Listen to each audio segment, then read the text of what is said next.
집중호우 전후로 상황별 대처법에 대해서 자세히 알아보도록 하겠습니다. 네, 저희가 상황을 가정해서 사파를 좀 그려봤어요. 첫 번째가 이제 뭔가 대피하고 있는데 물이 있죠. 천변을 산책하는데 물폭탄을 만났다. 이럴 때는 안심 번호판을 확인한 다음 119에 신고하는 것이 중요하대요, 서보배 씨. 와, 안심번호판 저는 뭔가요? 들어본 적도 없고 본 적도 없는데 어디에 붙어 있는 건가요? 그러니까요. 네, 그 안심 번호판 또는 국가 지정 번호판, 긴급 신호 번호판 여러 가지로 두고 있습니다. 그렇게 주소지나 위치가 특정하지 않은 천변이나 뭐 산책로, 등산로 이런 곳에 곳곳에 번호판을 둡니다. 그럼 평상시에 다니시거나 산책을 하시거나 아니면 위급 상황에 맞닥뜨릴 우려가 있을 때는 지금 화면에 보시는 저런 안심 산책길 번호판에 번호를 기억해 두시고요. 마치 주소같이. 네, 말씀드린 119 신고 그리고 지자체에 지자체 지역 번호와 120번을 붙인 민원센터에 신고를 하시면 그 위치를 1-17번과 18번 사이에 있습니다. 17번 앞에 있습니다. 이렇게 얘기를 하면 신속하게 119 상황실에서 위치를 알 수 있어서 구조에 정말 큰 도움이 되고요. 아울러 또 하나 말씀드리면 이제는 119 신고가 스마트폰으로 영상통화로도 가능합니다. 아, 그래요? 지난 한 달 동안 이번 호우랑 겹쳐서 영상통화 신고 건수가 전국적으로 3만 건에 달했습니다. 상황실에서 주변 상황과 또 대응 요령까지 신속하게 구조를 지원할 수 있으니까 스마트폰 영상통화 신고도 꼭 기억해 주시기 바랍니다. 네, 이렇게 교수님 말씀 듣기 전까지는 안심번호판에 있는지도 몰랐고 그냥 지나쳤는데요. 앞으로는 잘 꼼꼼히 확인해 봐야겠습니다. 그럼 집중호우 전후 상황별 대처법 두 번째도 보도록 할게요. 캠핑 야영 중에 물폭탄이 있는 경우 이거 정말 위험하죠. 캠핑 장비를 챙겨서 빨리 고지대로 대피하는 게 중요하겠죠. 아니, 근데 제 생각에는 짐을 빨리 챙겨가지고 빨리 캠핑장을 벗어나는 게 가장 최고의 방법이라고 생각을 하는데 고지로 이렇게 가게 되면 고립될 위험이 있지 않을까요? 그러게요.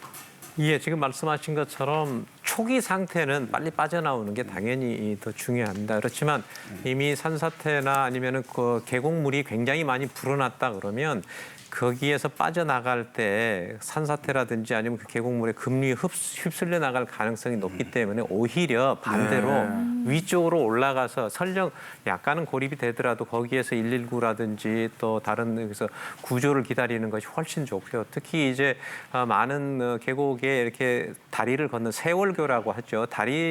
조그만 다리 같은 경우는 굉장히 위험합니다. 그래서 다리를 건너려고 하시지 마시고 능선 쪽 방향으로 해서 위쪽으로 올라가셔서 특히 이제 산사태를 피하고 급류를 피할 수 있는 지역에 좀 안전하게 계시면 뒤에 그 이제 비가 그친 다음이라든지 아니면 정말로 위험한 상황에서의 어떤 구조를 낼 수 있는 그런 상황이 될 수 있는데 반대로 이거 빠져나가려고 노력하다가 오히려 큰 변을 당할 수가 있기 때문에 오히려 조심하셔야 될 필요가 있습니다. 네, 하지만 더 중요한 거는 뭐 예보 특보가 있을 때는 아예 이렇게 캠핑이나 좀 나들이를 자제하시는 게 더 좋지 않을까 이런 당연합니다. 생각이 들고요. 뭐든지 지금 이제 지금 같은 장마철 같은 데는 특히 산에서 캠핑하거나 계곡에서 캠핑하시거나 이런 부분은 좀 자제를 하시는 것이 좋습니다. 하지만 이제 언제 어디서 무슨 상황을 만날지 모르기 때문에 또 등산 중에 물폭탄을 만나는 상황도 가정을 한번 해봤습니다. 그럴 때는 나무가 적은 곳으로 이동해서 능선 위치를 파악해서 구조 요청을 하는 게 중요하다. 이건 좀 어렵네요, 김성배 본부장님. 네, 그렇습니다. 산에서 고립되고 길을 잃게 되면 이제 당황을 하게 됩니다. 그래서 막 그 길을 잃게 되는데요. 당연히 현장에 위치해서 긴급 구조 신호를 이제 전화로 보내야 되고요. 가급적 밑으로 내려가야 됩니다. 그래서 그 비가 막 폭우 속에서 있으니까 이제 나무 밑으로 이렇게 가고 이러는데 그러면 긴급 구조 헬기가 오더라도 그 구조자가 보이지 않기 때문에 나무 밑에 있지 않아야 되고 또 나무 밑에 있으면 그 폭우 시에는 천둥과 번개를 동반하는데 그 나무가 피뢰침 역할을 하기 때문에 그 고압을 흡수할 수가 있습니다. 그래서 나무 밑에 있지 않고 당연히 구조를 바라는 측면에서는 이제 자기 자신이 잘 보이는 그런 어떤 그 넓은 곳에 가서 구조를 기다려야 되고요.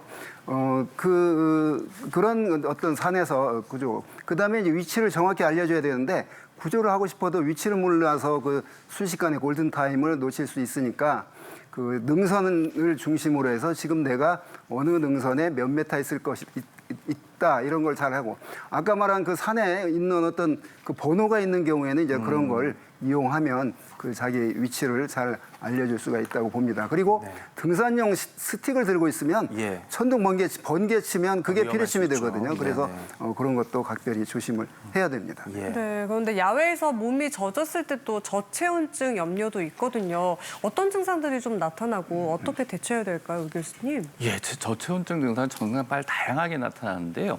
아무래도 저체온증이 오다 보니까 이제 피부 근육이나 주변 근육이 수축하게 되니까 털이 이렇게 빳빳하게 서게 되죠.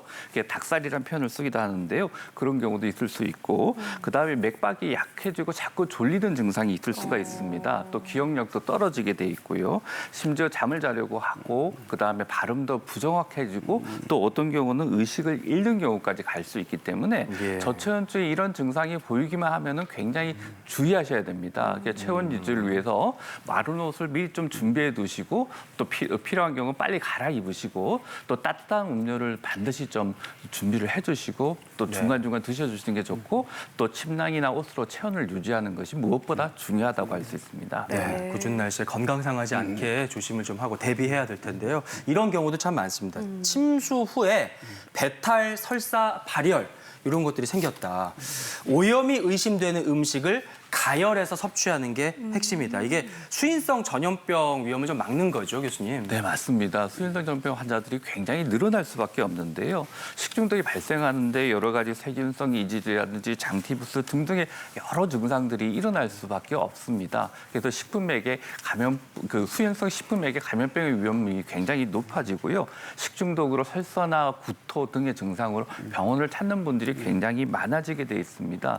뿐만 아니라 이제 피부병 잘 발생을 할 수밖에 없습니다. 아무래도 오염된 물에 노출되거나 또 그런 경우 생길 수도 있고요. 거기다 고인물이나 이런 데 모기들이 또 번식을 아주 잘 일으키기 때문에 감염병 또 요즘 많아지는 경향이 있긴 하지만 말라리아나 이런 병에 대한 주의도 필요하기 때문에 항상 조심을 하셔야 되고 또 음식을 드시거나 일 때 음식이 상하지 않도록 잘 관리를 해주시고 또 물도 반드시 끓이는 생수를 드시는 게 어떨까 싶습니다. 네. 맞아요. 특히 여름에는 집단 식중독, 집단 장염이 많이 걸리잖아요. 그럼 이걸 예방을 하기 위해서 좀 각별히 주의해야 될 것들이 있을까요? 예, 같은 이야기를 또 드릴 수밖에 없는데요. 깨끗하고 안전한 물을 드시는 게 좋습니다. 이미 제일 그 중요하죠. 포장이 되어 있는 물을 드시거나 아니면 물을 끓여서 드시는 게 무엇보다 잘 아시는 내용이긴 하지만 안 지키는 경우도 많기 때문에 무엇보다 중요하고요. 또 음식을 조리했다고 안심하지 마시고 오래 보관하지 않았으면 좋겠습니다. 또 무엇보다 중요한 거 손 씻기죠. 그 손이 여러 가지 그 질병들을 전달시키는 주요 원인 중에 하나이기 때문에 손 씻기를 잊지 마시고요. 또 간지럼증이나 발열 등의 증상이 있을 경우는 여기 혹시 뭐 여러 가지 수인성 감염이나 다른 게 있지 않나 의심하시고 반드시 병원에 가서 진료를 좀 받으셔야 될 것 같고 또 모기 서식지가 잘 안 생기게 고인물이나 이런 것들은 주변에 좀 치워주시니까 어떨까 싶습니다. 예. 네. 이어서 이번 그림은요, 눈이 빨개졌어요. 이렇게 홍수가 난 후에 눈이 충혈되고 아픈 경우는 어떻게 해야 될까요? 손으로 만지지 말고 안과 진료를 받아라. 눈병이 났군요. 예, 이때쯤 되면 유연성 눈병이 많이 걸리죠. 유연성 각막염이라든지 아니면 급성 출혈성 각막 감염 이런 것들이 많이 생기는데요. 그 주범이 바로 손입니다. 손을 통해서 이런 바이러스나 세균 같은 게 옮길 수 있기 때문에 특히 눈을 만지거나 하면 생길 수 있기 때문에 눈, 코, 입을 만질 때는 반드시 손을 씻고 만지는 게 좋을 것 같습니다. 네. 그리고 여름에 날이 덥고 습하면은 피부도 좀 많이 민감해지잖아요. 그럼요. 근데 보면은 비 피해 후에 아토피라든지 가려움증이 악화가 됐대요. 피부 위생에 신경을 쓰고 충분한 보습을 해주는 게 중요하다. 홍수를 당하고 나면 피부 질환 아무래도 많아지겠죠, 교수님? 예, 접촉성 피부염이라든지 또 이런 그 주변에 그 물이 많이 고여 있으니까 그걸 치우거나 뭐 이렇게 일을 하시면서 상처를 입으셔가지고 파상풍의 위험이 높아지는 경우가 굉장히 많습니다. 그래서 침수 지역에서는 되도록이면 이걸 보호할 수 있게 좀 장화도 신으시고 또 옷도 이런 걸 보호할 수 있는 옷으로 좀 신으시고 그다음 장갑도 고무 장갑 안전장갑 같은 걸 끼고 움직이시는 게 어떨까 싶고요. 또 흙탕물이나 이런 걸 하실 때 끝나고 나서는 반드시 그게 노출되고 나면 깨끗이 씻어 주셔야 됩니다. 그 무엇보다 중요하고요. 또 중간중간에 수분 섭취를 잊지 말고 꼭 해주셨으면 좋겠습니다. 또 쉴 수 있으면 가능한 한 꼭 쉬고 휴식을 취하는 게 무엇보다 중요하고요. 근데 자기도 모르게 상처를 입는 경우가 있고, 그렇죠. 예, 그게 좀 지나고 나면 열도 나고 또 여러 가지 나중에 보면 출혈도 있는 경우도 있기 때문에 네네. 파상풍이 이런 경우 의심되기 때문에 병원에 가서 필요한 조치를 좀 받으시고 또 이런 계전에 미리 파상풍 예방 접종을 해두시는 것도 좋은 방법이라고 할 수 있습니다. 또 아토피 피부염이나 이런 것들이 굉장히 심해질 수 있기 때문에 가능한 한 자주 씻으시고 또 피부가 건조해지지 않도록 씻고 나서 보습제 같은 경우를 3분 이내에 발라주시면은 이런 아토피 피부염이 악화되는 것도 예방할 수 있습니다. 네.